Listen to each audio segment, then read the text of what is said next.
After God created the man, God is looking for who will help man. I now created a woman. Does it not suggest to you that the woman has more potentials than the man? If mothers fail, the word of God will be blasphemed. If mothers fail, you know, it takes a lot to be a mother. That's why God carries them through phases. First, you become a gear child, where you become aware of your peculiarities. You notice features that you have that is peculiar to you. And then you find these girls excited about their looks. A point comes where you have to grow beyond your body. And then you discover you become a lady. As a lady, your powers move from your features to your mind. Because you know that you have something to add to society. You become like a preserver of society. And so you want to play your part. And that's why fathers who are genuine insist on training their girl children. Because you must grow from a girl to become a lady. But you see, our society is not growing. And so you find women who are in their 40s. Their glory is still their body. They are dressing naked, trying for people to see their body. Meanwhile, that is the lowest level in their maturity. The level where their glory is their body. But you see why society is failing? People who should be mothers are still girls.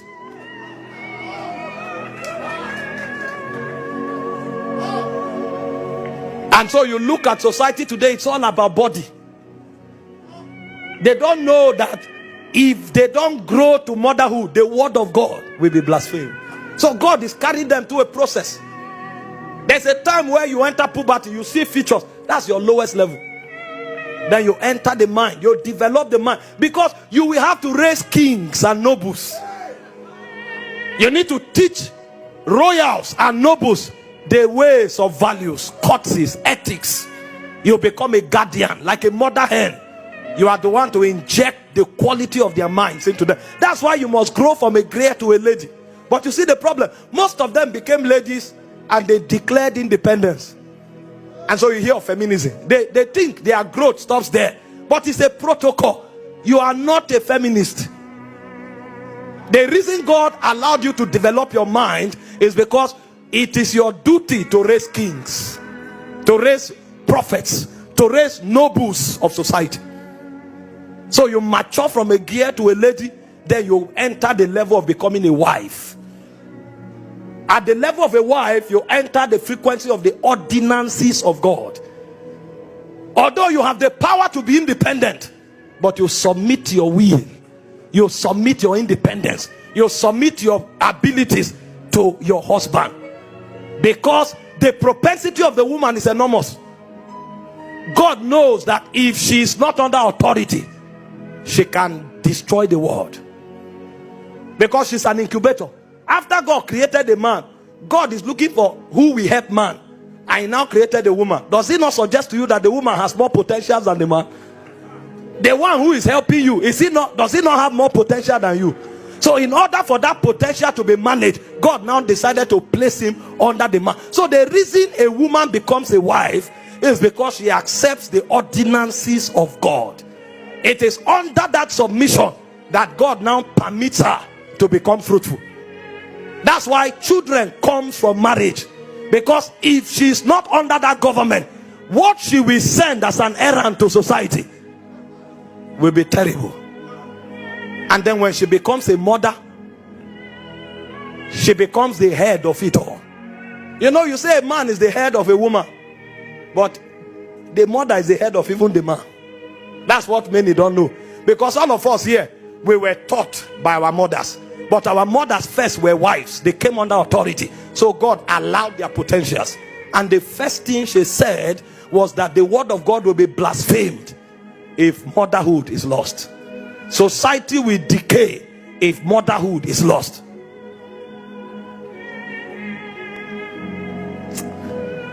Those days my mom had a skill. One of her skill was knocking. Now if she knock you, you will remember for a long time. When counselors are no longer working, she will activate Proverbs. I think it's Proverbs 22 verse 15. It says foolishness is bound to the heart of a child. It says but the rod of correction. My father is not there to notice that you didn't wash your hand well before you eat. My father is not there to notice that you have become rude. It's my mother that follows you like a searchlight. She can pick every detail, zoom into you. May God raise mothers. And every lady listening to me here, graduate from a gear. Your power is not your body. Graduate from a lady. Your power is not your independence. Come into the realm of a wife. Come under God's ordinance, so that the beauty and the glory that is in you will find expression. Because you, from a wife, you now become a mother. That's when you become like the mother hen. You cover a generation. You cover a dispensation. You cover a civilization. And so every captain of civilization, we always make reference to the woman that looked into her destiny like a searchlight and brought out the weight of his ordination. I pray for you today. You will not lose your calling. You will not lose your grace. You will not lose your powers. And the devil will not deceive you.